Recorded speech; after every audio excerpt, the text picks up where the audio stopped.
You're probably going through a situation in life right now where you feel bound.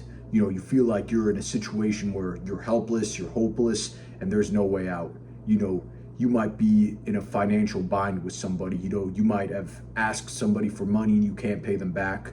You're probably working a job where you're barely making enough to scrape by. You can't pay your bills on time. You can't pay the rent on time.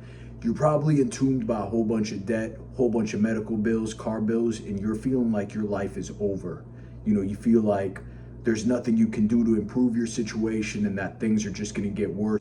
But that's actually not true if you have faith. Because God's got a special way of helping people in impossible situations, but you have to be willing to do the work as well. Whatever it is you got going on right now, whatever your purpose is, are you following the blueprint? Are you making the most out of every day to make that dream a reality? Be that make music, books, start a ministry, start a business. If you are making the most out of every day to bring that into existence, you are going to face trials. The trials are only temporary so long as you keep pursuing that purpose. As long as you are putting in the work in, you will be blessed. But before you receive that blessing, you have to be tried. You have to be tried in the furnace of affliction.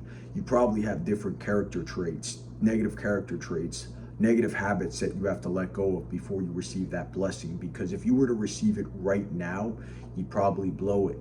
And right now, when you're in the midst of this, it probably feels like nothing's ever going to get better. You just feel the pure hopelessness. You feel like, oh, God has forsaken me or abandoned me, but that's not true. Because the truth is, the best days of your life are ahead of you. Don't look to the past. Don't let the past bind you or hold you down. Don't let the opinions of the naysayers of the enemy get you to fall into that trap of despair or failure. But keep putting the work in, keep your faith alive, and you will be blessed. This is just temporary, and you're going to get through it.